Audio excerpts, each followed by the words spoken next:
Bonjour et bienvenue sur ma chaîne Nipeu. J'espère que tu vas bien.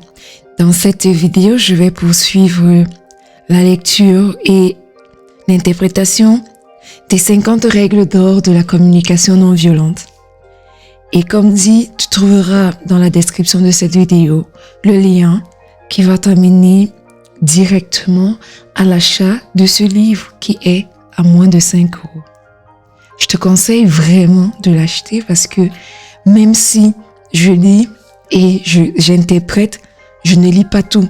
Si tu veux avoir toutes les informations sur la communication non violente, si tu veux vraiment t'améliorer, améliorer les relations que tu as avec les autres, si tu veux vraiment changer ta façon de voir et ta façon de faire, je t'invite à acheter ce livre. Dans cette vidéo, je commence l'étape 4, la demande. Sachant que nous sommes passés par l'étape 1 qui parlait de l'observation. Ensuite, nous avons vu l'étape 2, les sentiments. L'étape 3, les besoins. Vient ainsi dans cette étape la demande. Et pour continuer, nous allons parler de la règle 20. Dans la règle 20, Anne-Laure Boselli nous demande d'identifier ce dont nous avons réellement besoin. La 4e étape du processus de la communication non violente, c'est de faire une demande pour assouvir ses besoins. Il faut identifier ce qui nous rend concrètement la vie plus belle et à partir de cette préférence, formuler une demande. Celle-ci peut être orientée sur votre relation à l'autre ou alors portée sur une action. Je vais vous donner 4 repères de cette étape. Le premier, c'est de déterminer ce que vous voulez. Demandez-vous ce que vous voulez vivre, ce que vous voudriez que l'autre dise ou fasse.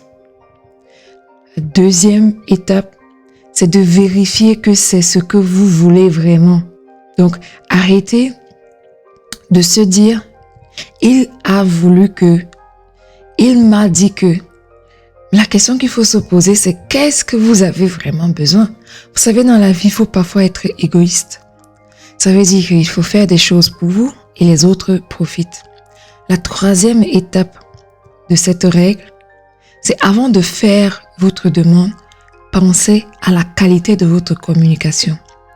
Assurez-vous que votre interlocuteur a bien compris ou alors que vous êtes en train de lui demander de reformuler avec ces mots ce que vous venez de partager avec lui.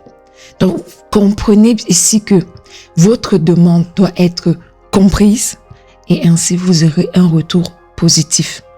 Et la dernière étape, c'est de formuler votre demande de sorte que votre interlocuteur puisse librement accepter ou refuser cette demande. Formuler la demande permet dans un premier temps de partager son besoin, de le faire connaître, ce qui constitue un premier pas vers votre apaisement. Ainsi, nous allons attaquer la règle 21 qui parle de formulation de la demande. C'est le moment de dire ce que vous souhaitez. Vous demandez que quelqu'un fasse quelque chose pour vous. Dans votre formulation, tous les items sont précisément déterminés. Ce quelqu'un n'est pas un « on » vague qui pourrait avoir compris tout seul ce dont vous avez besoin. Ce quelque chose n'est pas une orientation approximative, mais une action ou un comportement précis que vous sollicitez. Pour cela, il faut connaître les caractéristiques d'une demande. Une demande est adressée à une personne. Cette personne peut être vous-même, cette personne peut être une autre personne, cette personne peut être un groupe, ça peut être, je rigole, mais c'est vrai, la vie. Ça veut dire qu'on remet tout à la chance, la destinée, l'univers, le divin et tout principe plus grand. Votre demande doit être concrète. Elle doit viser un but, un objectif. Sinon, vous avez le risque de ne pas accéder à votre demande. Dans la règle 22, Anne-Laure nous demande d'accepter la réponse de l'autre. Alors, est-ce que tu acceptes le non facilement? Et si tu n'acceptes pas, pourquoi? Demander, c'est solliciter. La demande est à l'opposé de l'exigence. Exprimer une demande à quelqu'un, c'est lui confier que l'on souhaite obtenir de lui quelque chose. Donc, par nature, la demande devrait toujours être empreinte de délicatesse. Je vous donne ici 3 pistes pour y arriver. Ne regardez plus l'autre comme un ennemi. Si vous êtes encore dans le jugement ou le reproche, dites-vous que ce n'est pas le moment de faire votre demande. Vous avez probablement besoin d'empathie. Restez encore un peu à l'écoute de vous-même avant de formuler votre demande. Une autre piste, c'est de privilégier la relation. Une fois que votre regard et votre cœur sont en paix, rappelez-vous que la priorité en communication non violente est de privilégier la relation, le maintien du lien et de la communication.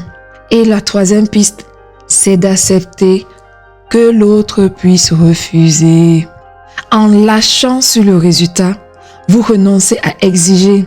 L'autre peut choisir sa réponse. C'est binaire, c'est 0 ou c'est 1.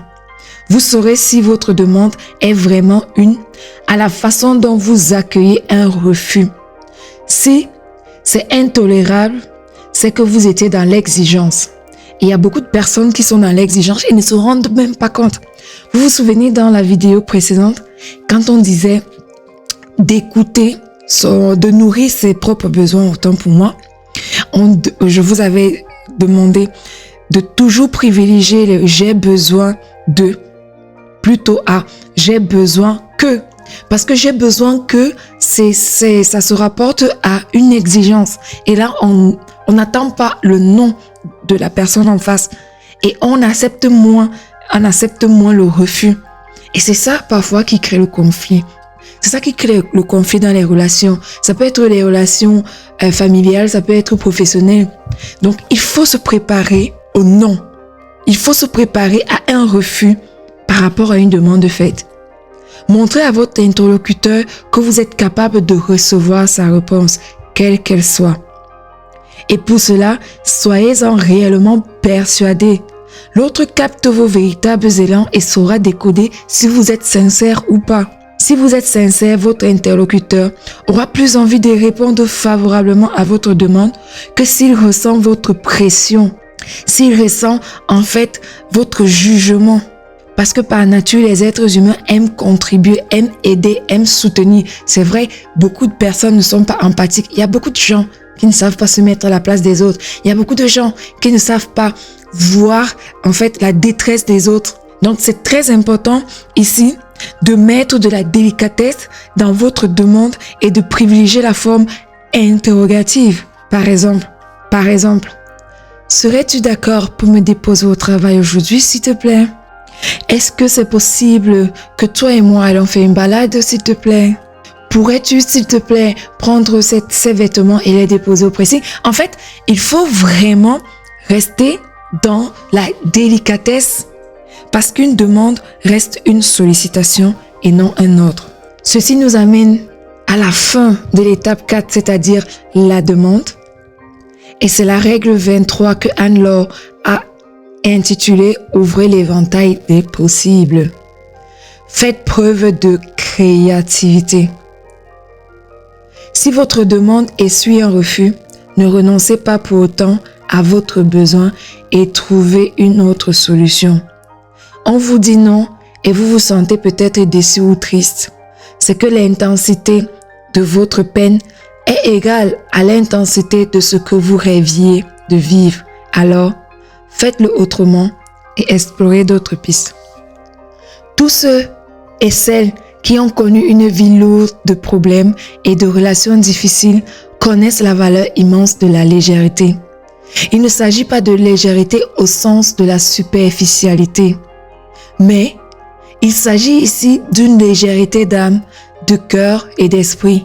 Quand nous comprenons enfin que tout ce qui se trouve dans notre vie, c'est nous qui le créons, nous devenons alors conscients de l'importance de faire des choix appropriés. Et surtout des choix bénéfique pour nous. Souvenez-vous aussi, quand j'ai commencé à lire et interpréter ces règles d'or de la communication non violente, je vous avais dit que c'est nous, en fait, qui créons soit une situation agréable, soit une situation désagréable. Nous devenons plus bienveillants envers nous et les autres et nous prêtons attention avec amour à la nourriture relationnelle, spirituelle, mentale que nous choisissons d'ingurgiter.